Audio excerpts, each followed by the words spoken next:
Good afternoon and welcome to Los Angeles, California, as we're joining live from Radio Row.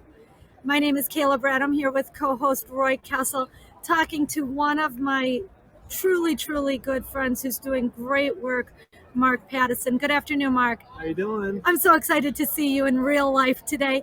Mark, Higher Ground. Tell us a little bit about the work you're doing with Higher Ground and the film, the NFL film that's going on. Well, for any of the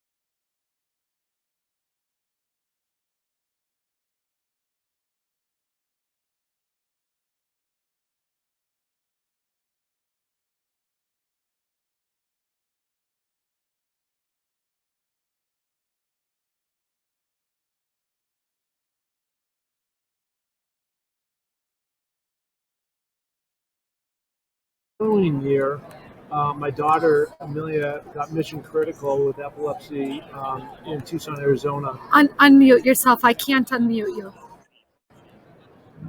And then just back up a little bit, okay? Go ahead. Yeah. So with Chris Long, we partnered together on an organization he started called Water Boys, but it really exposed me to philanthropy and paying it forward. And so I wanted to use that platform that I had developed through the different exposure I was getting through the NFL and through my social media and everything else. And so I said, you know what, I want to jump in and I want to see what kind of money and funds I can raise to help my daughter who has epilepsy. So I partner with a group in Sun Valley, Idaho called Higher Ground. And together we've been able to raise over $150,000, actually $165,000 after last weekend. And now my public speaking, we're trying to redirect some of those funds as well. So, all in all, like, talk about giving back in the full circle of myself trying to get healed by jumping into this big, massive goal of now turning the whole thing back around. And now I'm able to turn around and help other people through their struggles. So tell us a little bit about what Higher Ground does. Higher Ground is really all about trying to have empowerment. Many of the people that come through the different programs, again, we're based in Sun Valley. And so it's a little ski town in the middle of nowhere. And so that the mountain from skiing to fly fishing to cross country to mountain biking, all these people, a lot of the military, folks who've come through there, they've had their legs or other parts of their body, blown off, and they've got a lot of cognitive issues. And so it's really having people go do these things, and it's by doing, and those people are able to really reach down and say, I can do it, and felt heard, has really had this amazing effect on their healing and where they've gone. It's really incredible. I agree with you. I think that's an amazing program. That Sierra Delta is here today. That's BJ Gavin's Foundation. I'm sure you'll be speaking with those guys. But not only do you do work with Higher Ground, the NFL also made a film about your story, correct? Yeah, no, I mean, look, it's been a beautiful thing. Originally when they called me up, and this is a year ago in January 2021, and I don't think they really had an idea. I mean, they knew that there's this guy, this ex-jock who's climbing mountains, and I was now on Mount Everest, the biggest mountain of them all. But they really didn't know the story, and the story really turned out to be this beautiful 30-minute documentary, really about why I got in the mountains, about the healing that I had to go through. Then I was able to turn around and understand that my daughter Amelia, who was going through some really difficult period of time, it really became my why, it became my purpose. And I really needed that, especially when I was coming down off that mountain on May 23rd, 2021. I ran out of oxygen. I became snowblind. My Sherpa had left me. I hadn't eaten in 3 days. I was in a cyclone. I mean, it was tough. And it was like every single thing I had to get off that mountain and get back down. And again, when you are at that mission critical phase and you have to really dig down, And I'm thinking about my daughter and the struggles that she has gone through from having daily seizures. Imagine that. Imagine if you had 10 seizures every flipping day. And then let me tell you, that was a win. That would be a win.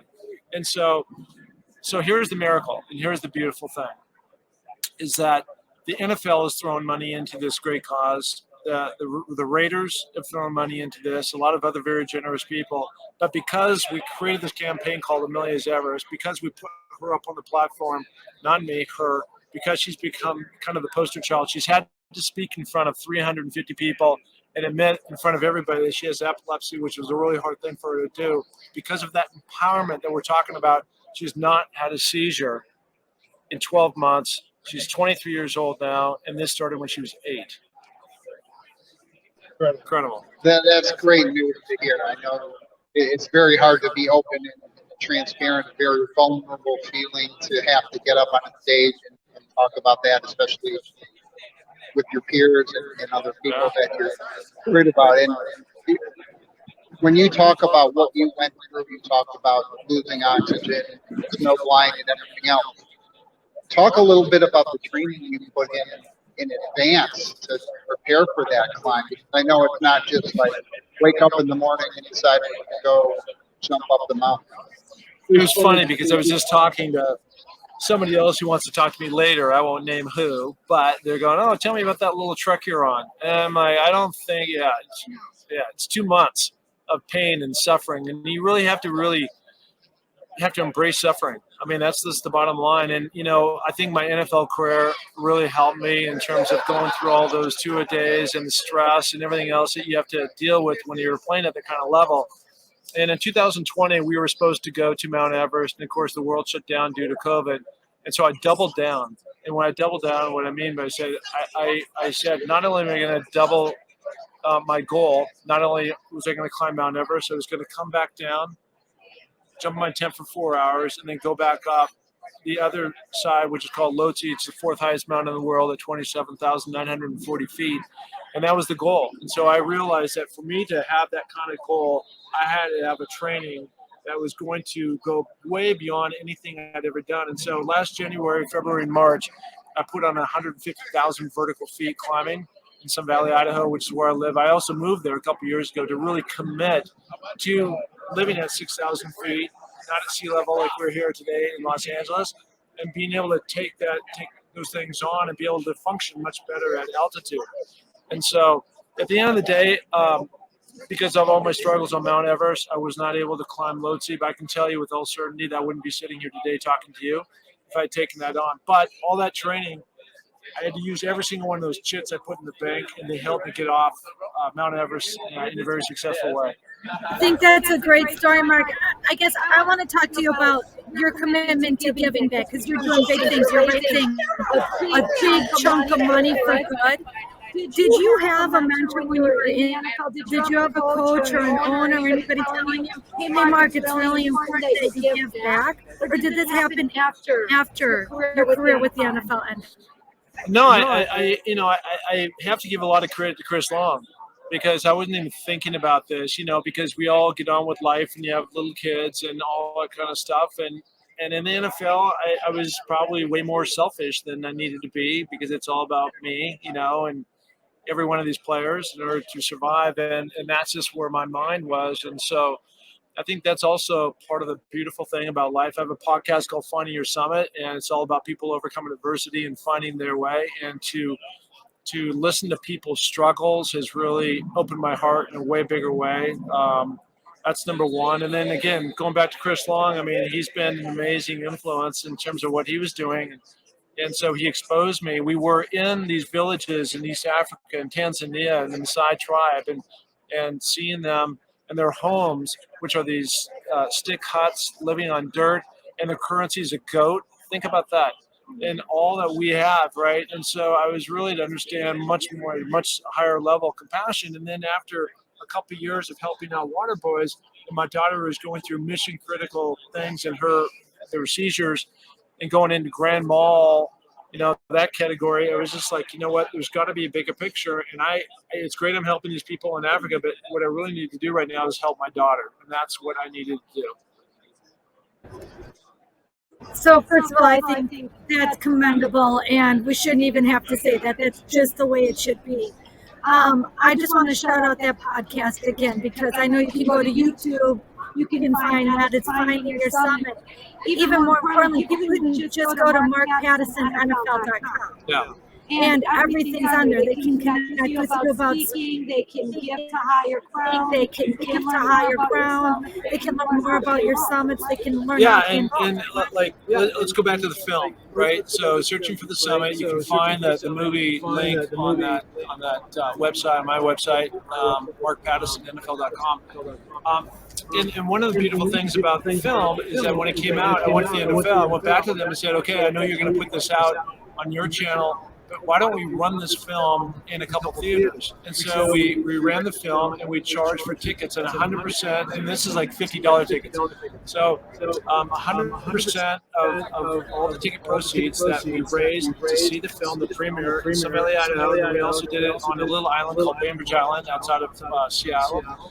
We sold out, raised a bunch more money, probably $30,000 just in that alone. And so it was just like, again, it was an opportunity that came up, and it was just like, there's a bigger picture here. So let's come together and let's form something that's going to move. Now, the one ask, and the only ask I'm asking your audience is, once you go onto that website, markpattisinnfl.com, I have a little YouTube button, and what I'm trying to do is get 1,000 subscribers, because once we do that, we can start making money.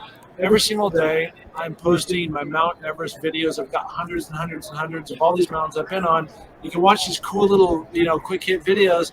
And all you got to do is subscribe. And once we get to 1,000 subscribers, you start getting paid by YouTube, and we're forwarding that money to Higher Ground to help other people. So again, it's an opportunity with this reservoir of this library of really cool videos that I know people want to see. All you have to do is do your part and subscribe. You don't have to donate. You don't have to do anything, and YouTube will pay. So we pay it forward to helping others, and that's what it's all about. I think that's great. When you talk about the technology that's out there now, our viewers and listeners really have a passion for education, support philanthropy. We continually get people asking us to help them identify causes that will be connected with their passions and their interests. We always say, I don't care what you choose to be passionate and interested in. Do something, right? Go and help someone. And so a lot of people come and look for that. So I know Kayla's putting up in the chat and on the screen contact information so people can get to you. So we'll let you share that. Besides the YouTube channel for that. Yeah, I mean, look, I answer all the emails. Go markpattisinnfl.com. You can find it right there. There's a contact form. It goes right to me. I engage with everybody. My podcast are rocking, and so it's really to me about, as I kind of go into this last chapter of life, if that's what you want to call it. About giving back, about helping, and like I've seen a miracle at work with my own daughter, and I know if I can have that small impact on them, then it could be an impact on others. I spoke in Salt Lake City last week to 30 super duper high at-risk kids. I didn't make a penny on that, but even if only one kid heard me, I don't know if anybody heard me, but it was just me talking about Everest, and like everything is possible. Like I had people tell me I'd never make the NFL. I told me, like, are you crazy? You're going to go Mount Everest, you're going to die. You're for sure going to, why do I have to die? Why can't I make the NFL? Why can't I be an executive in Sports Illustrated? Why can't we do these things? And the answer is you can, but most people don't step into that, right? And that's what it's all about. So I'm going to ask you one thing, and we didn't even mention Sports Illustrated, but yes, you're at Sports Illustrated now. You know, Mark, that I've been watching a lot of kids and youth watch my shows, and they say, wow, Miss B, you've got these crazy people. I want to be like them. How do I be like them? Mark, you please take just a moment and inspire great people who don't think they can. Well, the first thing, you have to have the right mindset. The right mindset is you can. And that's number one. Number two, you have to be really passionate about what you do. I mean, I have been the hardest working person out there, and that at the end of the day has probably been the main ingredient which has got me to where I've ever gotten. And I've fallen on my face a whole bunch. Finding Your Summit is all about peaks and valleys. I've had a lot of valleys, and it's really fun to be on a peak too. But I had to like bite my tongue a few times, in order to get to where I am today. And I was never a great NFL player. I mean, so it's not all about the sparkly things. It's about the adversity that you'd have come through. And so shedding that negative weight, being around people that are going to lift you up, stepping into fear, doing whatever you want to do with daily discipline, committing to the end and not giving up just because somebody goes up to me and says, you can't do it. You'll never make it Mount Everest. How could you ever play in the NFL? All these different things, right? You got to surround yourself and make it happen and put yourself in the right spot to actually achieve these different things. Thank you so much, Roy. Mark, we appreciate you taking the time to jump on with us. Very inspirational, and I think that what really hits it for me is the amount of time and effort that they put into preparing. A lot of people see the end result, right? They watch the game on Sunday. They don't realize how much time and effort is put in by every single athlete that's on that field. Years and years of preparation and practice. And so for the people that are sitting at home, I always look at the mental side of it. Because so many people are just working on the physical aspects of it. So as you prepared yourself to compete, both in the NFL, in the climbs, what kind of mental preparation did you do? Well, I think there's no replacement for that other than doing it. I mentioned earlier, like in climbing these mountains, I think doing things breeds confidence. When I was climbing and training 150,000 vertical feet, that's a lot of times going up and down. And every single time I did it in the dark, I had a headlamp on. I climbed to the top of the mountain. I ski back down by myself. Winds blowing, snow coming down, 4 degrees. And it's not fun to be out there. But you got to find some deep down motivation. And again, that gets back down to will. It gets back down to purpose on why you're actually doing it. If you don't have a strong why, it's just too easy to give up, right? And my strong why for climbing was to get myself up and back down, in one piece. And to help my daughter and help others. And that's really what, is the motivation. And I think that's really where that's like the super duper jet fuel that gets you going and propels you to the things that you want to do. Some people have to work harder than others. You mentioned, Roy, that your good friend is Ricky Jackson, all pro. He's only one of 4 Saints that are in the Ring of Honor in the Superdome. And, a guy like me had to work way harder than a guy like him. He's a Hall of Famer. He's a phenomenal player because he had more talent. And I recognize that he had more talent. So that just meant, like, if he put in 2 hours, I'm not saying he worked less. I just don't know what he did. But I knew that for me to, like, hang with those guys, I had to do double whatever everybody else was doing. And that was just the way my life has played out. And it's been pretty consistent with all these different things that we've done. Yeah, Mark, I appreciate you so much. To me, when it comes to building stronger, healthier, and more inclusive communities, you are the epitome of all of that. And I'm so grateful for you. I know you've been on Legacy After the Locker Room in the past, sharing this message of creating hope and possibility through sports.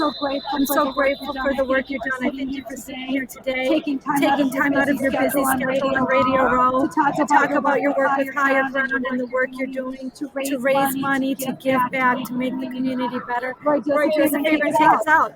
Thank you, Kayla.